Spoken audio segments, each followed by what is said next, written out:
Assalamualaikum warahmatullahi wabarakatuh. Selamat berjumpa kembali anak-anak kami semuanya. Ibu berharap anak-anak kami semuanya dalam keadaan sehat walafiat. Amin amin ya rabbal alamin. Baik, pada pertemuan kita yang kedua ini kita akan membahas metode ilmiah dan juga eh, keamanan kerja di laboratorium ya. Nah, jadi yang pertama sekali di sini langsung aja kita mulai ya. Yang pertama kita akan mempelajari metode ilmiah. Jadi metode ilmiah ini adalah proses berpikir untuk memecahkan masalah secara sistematis, kemudian empiris dan juga terkontrol. Nah, jadi cara kerja untuk menerapkan metode ilmiah ini dinamakan kerja ilmiah. Nah, jadi bisa kita lihat di sini skema dari metode ilmiah. Yang pertama adalah merumuskan masalah, ya. Merumuskan masalah ini dikatakan sebagai observasi ya, observasi ataupun pengamatan. Jadi, observasi adalah kegiatan yang menggambarkan pengumpulan informasi dengan melibatkan panca indera dan alat observasi tertentu. Nah, kemudian langkah yang kedua setelah merumuskan masalah adalah menyusun hipotesis. Menyusun hipotesis disebut juga sebagai ide, ya, adalah jawaban sementara terhadap rumusan pertanyaan yang akan dibuktikan kebenarannya.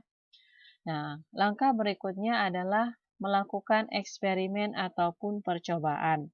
Eksperimen adalah prosedur kegiatan yang dilakukan untuk memperoleh informasi nyata guna menguji kebenaran hipotesis yang diusulkan.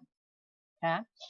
Nah, kemudian langkah yang berikutnya adalah menganalisis data. Jadi di sini menganalisis atau mengolah data berdasarkan data selama melakukan eksperimen ataupun percobaan.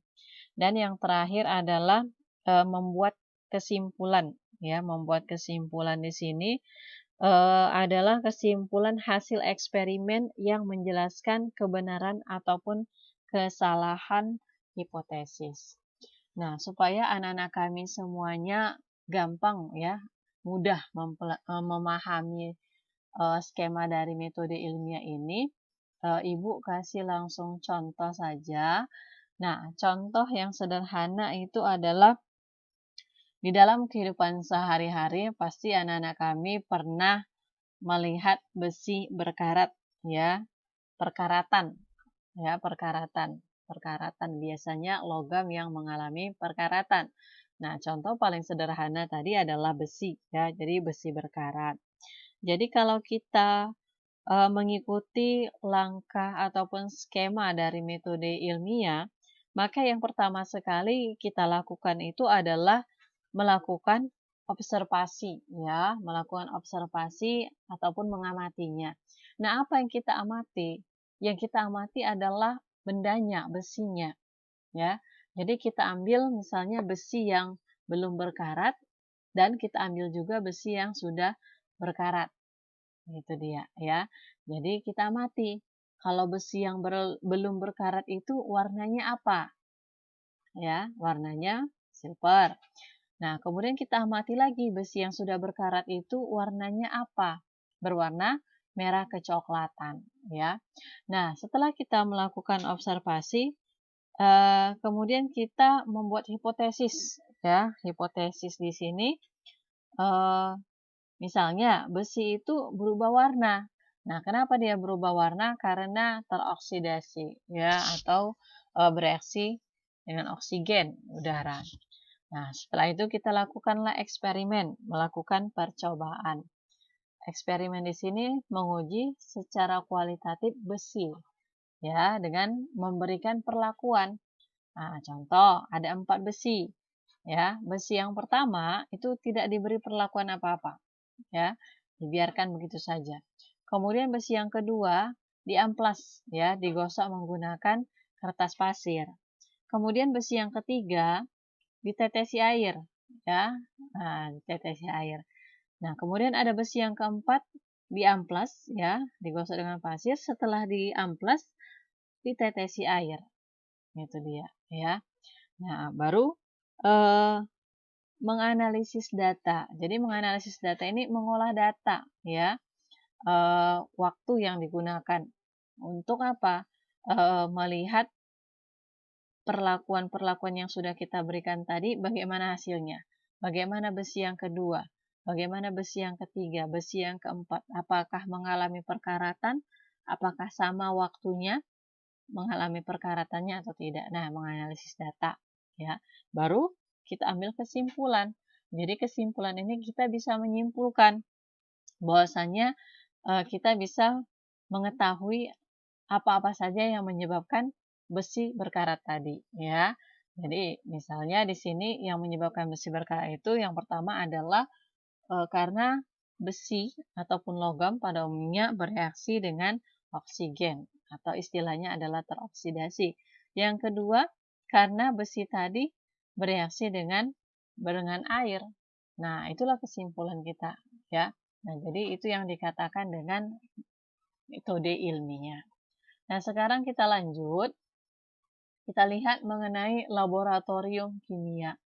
Jadi, di dalam laboratorium kimia ini yang perlu kita bahas, yang pertama adalah praktikan. Praktikan di sini adalah orang yang melakukan praktikum, kemudian alat-alat yang ada di laboratorium, dan juga bahan-bahan kimia yang digunakan selama melakukan praktikum kimia. Nah, kita lihat yang pertama di sini praktikan. Jadi, seorang praktikan atau seseorang yang melakukan praktikum untuk menjamin keamanannya di laboratorium harus menggunakan alat pengaman, ya. Nah, alat pengamannya apa saja? Yang pertama adalah pelindung mata atau kacamata pengaman, ya, kacamata pengaman.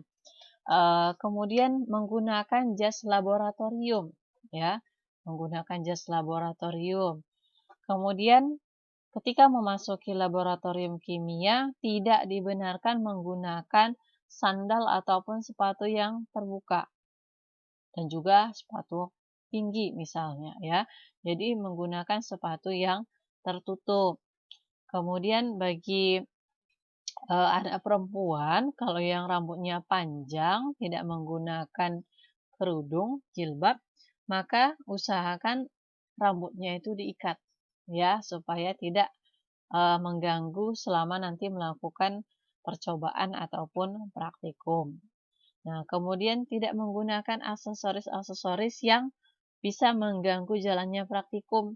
Ya, kalau misalnya menggunakan jam tangan, lepaskan aja jam tangannya, seperti itu dia, ya. Nah, itu.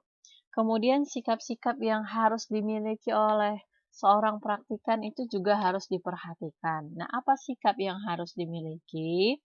Yang pertama adalah ketika berada di dalam laboratorium, maka dilarang keras untuk makan dan minum. Ya, jadi kalau mau makan dan minum silakan di luar ruangan dari laboratoriumnya, ya. Kemudian tidak diperbolehkan bermain-main selama melakukan praktikum atau berada di dalam laboratorium, apalagi sampai lari-lari ataupun kejar-kejaran di laboratorium, ya. Nah, kemudian jangan pernah menghirup langsung bau dari uap atau gas-gas, ya. Jika diperlukan, maka harus kita mengetahui petunjuk-petunjuk yang benar. Nanti akan saya jelaskan, ya. Kemudian cucilah tangan, ya, sebelum maupun sesudah meninggalkan laboratorium. Nah, itu sikap-sikap yang harus dimiliki seorang praktikan, ya, atau seseorang yang melakukan praktikum. Assalamualaikum warahmatullahi wabarakatuh. Selamat berjumpa kembali anak-anak kami semuanya. Ibu berharap anak-anak kami semuanya dalam keadaan sehat walafiat. Amin amin ya rabbal alamin. Baik, pada pertemuan kita yang kedua ini kita akan membahas metode ilmiah dan juga keamanan kerja di laboratorium, ya. Nah, jadi yang pertama sekali di sini langsung aja kita mulai ya. Yang pertama kita akan mempelajari metode ilmiah. Jadi metode ilmiah ini adalah proses berpikir untuk memecahkan masalah secara sistematis, kemudian empiris dan juga terkontrol. Nah, jadi cara kerja untuk menerapkan metode ilmiah ini dinamakan kerja ilmiah. Nah, jadi bisa kita lihat di sini skema dari metode ilmiah. Yang pertama adalah merumuskan masalah, ya. Merumuskan masalah ini dikatakan sebagai observasi ya, observasi ataupun pengamatan. Jadi, observasi adalah kegiatan yang menggambarkan pengumpulan informasi dengan melibatkan panca indera dan alat observasi tertentu. Nah, kemudian langkah yang kedua setelah merumuskan masalah adalah menyusun hipotesis. Menyusun hipotesis disebut juga sebagai ide, ya, adalah jawaban sementara terhadap rumusan pertanyaan yang akan dibuktikan kebenarannya. Nah, langkah berikutnya adalah melakukan eksperimen ataupun percobaan. Eksperimen adalah prosedur kegiatan yang dilakukan untuk memperoleh informasi nyata guna menguji kebenaran hipotesis yang diusulkan. Ya. Nah, kemudian langkah yang berikutnya adalah menganalisis data. Jadi di sini menganalisis atau mengolah data berdasarkan data selama melakukan eksperimen ataupun percobaan. Dan yang terakhir adalah membuat kesimpulan, ya, membuat kesimpulan di sini adalah kesimpulan hasil eksperimen yang menjelaskan kebenaran ataupun kesalahan hipotesis. Nah, supaya anak-anak kami semuanya gampang ya, mudah memahami skema dari metode ilmiah ini, Ibu kasih langsung contoh saja. Nah, contoh yang sederhana itu adalah di dalam kehidupan sehari-hari pasti anak-anak kami pernah melihat besi berkarat, ya, perkaratan, ya, perkaratan. Perkaratan biasanya logam yang mengalami perkaratan. Nah, contoh paling sederhana tadi adalah besi, ya, jadi besi berkarat. Jadi kalau kita mengikuti langkah ataupun skema dari metode ilmiah, maka yang pertama sekali kita lakukan itu adalah melakukan observasi, ya, melakukan observasi ataupun mengamatinya. Nah, apa yang kita amati? Yang kita amati adalah bendanya, besinya, ya. Jadi kita ambil misalnya besi yang belum berkarat dan kita ambil juga besi yang sudah berkarat. Itu dia, ya. Jadi kita amati, kalau besi yang belum berkarat itu warnanya apa? Ya, warnanya silver. Nah, kemudian kita amati lagi besi yang sudah berkarat itu warnanya apa? Berwarna merah kecoklatan, ya. Nah, setelah kita melakukan observasi, kemudian kita membuat hipotesis, ya. Hipotesis di sini misalnya besi itu berubah warna. Nah, kenapa dia berubah warna? Karena teroksidasi, ya, atau bereaksi dengan oksigen udara. Nah, setelah itu kita lakukanlah eksperimen, melakukan percobaan. Eksperimen di sini menguji secara kualitatif besi, ya, dengan memberikan perlakuan. Nah, contoh ada 4 besi, ya. Besi yang pertama itu tidak diberi perlakuan apa-apa, ya, dibiarkan begitu saja. Kemudian besi yang kedua diamplas, ya, digosok menggunakan kertas pasir. Kemudian besi yang ketiga ditetesi air, ya. Nah, ditetesi air. Nah, kemudian ada besi yang keempat diamplas, ya, digosok dengan pasir. Setelah diamplas ditetesi air. Itu dia, ya. Nah, baru menganalisis data. Jadi menganalisis data ini mengolah data, ya, waktu yang digunakan untuk apa? Melihat perlakuan-perlakuan yang sudah kita berikan tadi, bagaimana hasilnya? Bagaimana besi yang kedua? Bagaimana besi yang ketiga? Besi yang keempat? Apakah mengalami perkaratan? Apakah sama waktunya mengalami perkaratannya atau tidak? Nah, menganalisis data, ya. Baru kita ambil kesimpulan. Jadi kesimpulan ini kita bisa menyimpulkan bahwasanya kita bisa mengetahui apa-apa saja yang menyebabkan besi berkarat tadi, ya.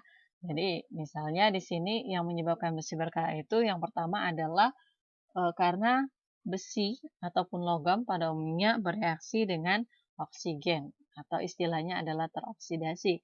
Yang kedua, karena besi tadi bereaksi dengan air. Nah, itulah kesimpulan kita, ya. Nah, jadi itu yang dikatakan dengan metode ilmiah.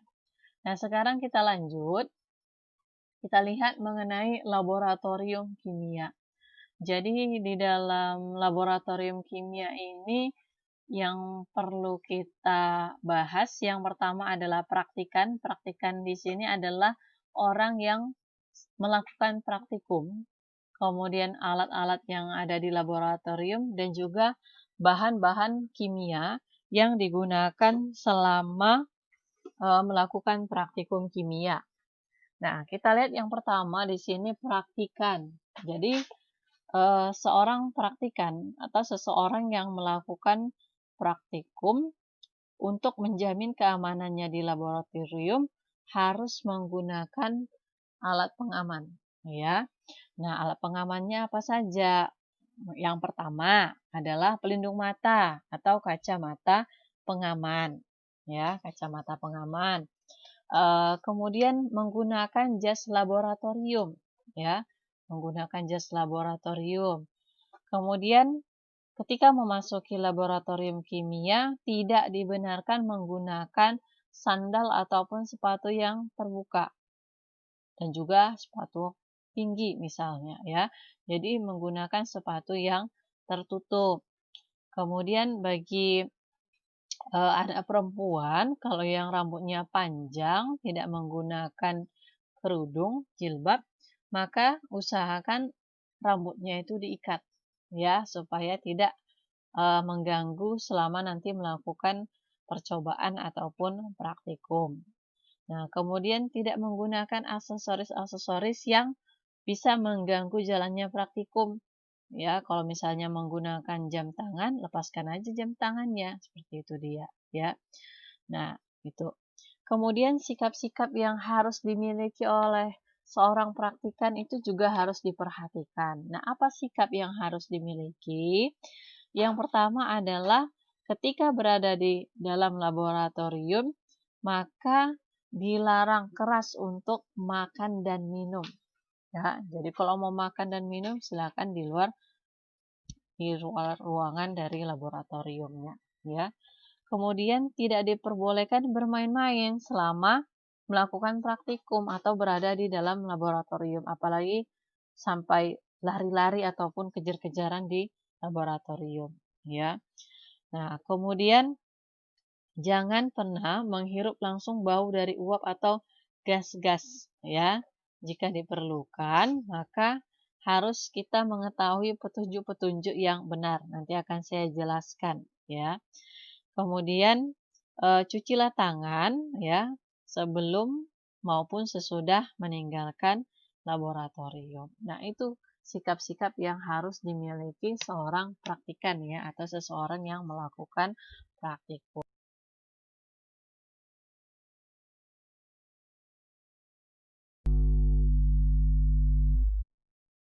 Baik, anak-anak kami semuanya, sekarang kita lanjutkan pada alat-alat laboratorium, ya.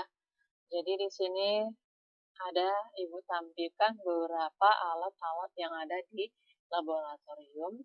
Nah, Ibu yakin di buku pegangan yang ada sama kamu banyak, ya, contoh-contoh alat-alat yang ada di laboratorium, ya, banyak sekali gambar-gambarnya. Nah, di sini bisa kita lihat bersama ada alat laboratorium yang bernama buret, ya, atau buret. Jadi buret ini digunakan untuk menfiltrasi larutan, ya. Biasanya buret dipasangkan dengan gelas Erlenmeyer. Jadi fungsi dari Erlenmeyer nanti untuk menampung hasil filtrasinya, seperti itu dia. Kemudian di sini ada gelas ukur. Gelas ukur di sini berfungsi untuk mengukur volume larutan, ya, mengukur volume larutan. Kemudian ada, kita lihat gelas kimia. Gelas kimia di sini atau dikatakan beker gelas, ya, berfungsi untuk menampung bahan kimia atau larutan dalam jumlah yang banyak. Nah, kemudian ada pipet tetes, ya. Pipet tetes ini fungsinya memindahkan beberapa tetes zat cair. Berikutnya ada di sini kita lihat tabung reaksi, mortal dan alu, ada labu ukur, rak tabung reaksi, dan batang pengaduk. Nah, yang pertama sekali kita lihat di sini adalah tabung reaksi, ya. Jadi fungsi dari tabung reaksi di sini adalah menampung larutan juga, tetapi dalam jumlah yang sedikit. Itu dia. Kemudian ada labu ukur. Labu ukur ini digunakan untuk mencampur larutan atau membuat suatu larutan. Ya, misalnya mau membuat larutan garam dapur dengan konsentrasi tertentu, maka nanti garam dapurnya ditimbang terlebih dahulu sekian gram, dimasukkan nanti ke dalam labu ukur ini, ditambahkan aquades, ya, tambahkan sedikit, kemudian nanti diguncang. Kalau sudah dilihat garamnya itu larut secara sempurna, maka ditambahkan air sampai batas layar labu. Jadi berapa mililiter yang dibutuhkan. Itu dia. Misalnya kita membutuhkan larutan garam dapur 100 mililiter, maka kita menggunakan labu ukur yang ukurannya itu 100 mililiter. Ya, jadi ukuran dari labu ukur ini bervariasi. Berikutnya ada batang pengaduk. Batang pengaduk di sini digunakan untuk mengaduk larutan, ya.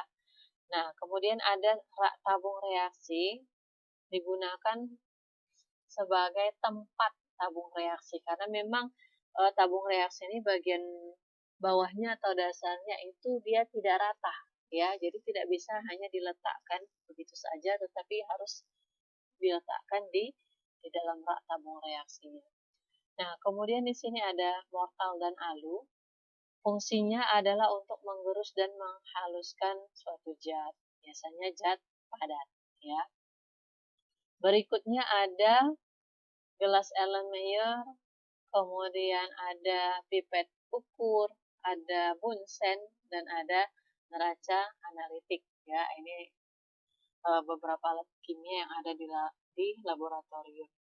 Nah, untuk gelas Erlenmeyer ini berfungsi untuk menyimpan dan memanaskan larutan dan menampung filtrat hasil penyaringan, ya, ataupun hasil filtrasi.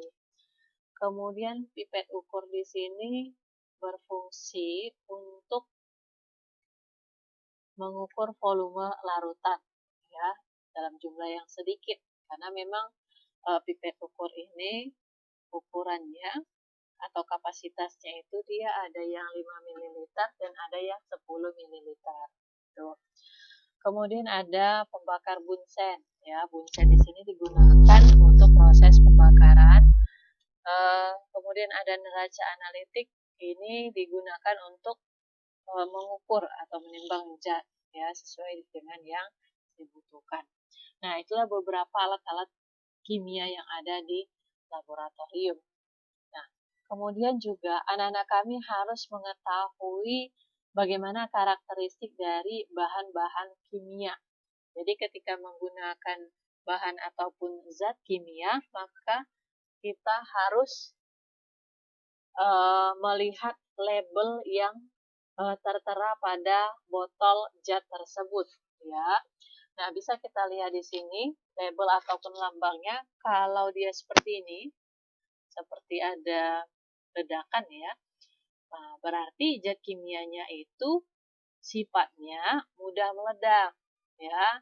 Contoh zat kimia yang mudah meledak itu adalah gas asetilena dan amonium nitrat. Kemudian kalau eh, di labelnya itu kita lihat seperti ini, ada seperti huruf O, kemudian ada seperti api menyala di atasnya. Artinya di sini sifat bahan kimianya sebagai pengoksidasi, ya, mudah menimbulkan nyala.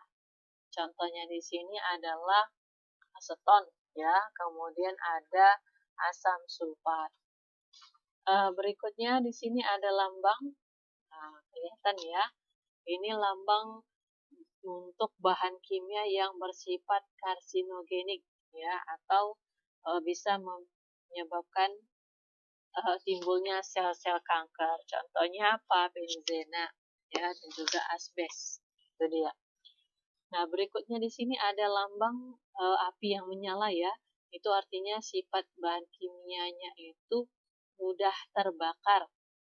Contohnya di sini ada ethyl ether, propana, alkohol juga itu sifatnya mudah terbakar ya.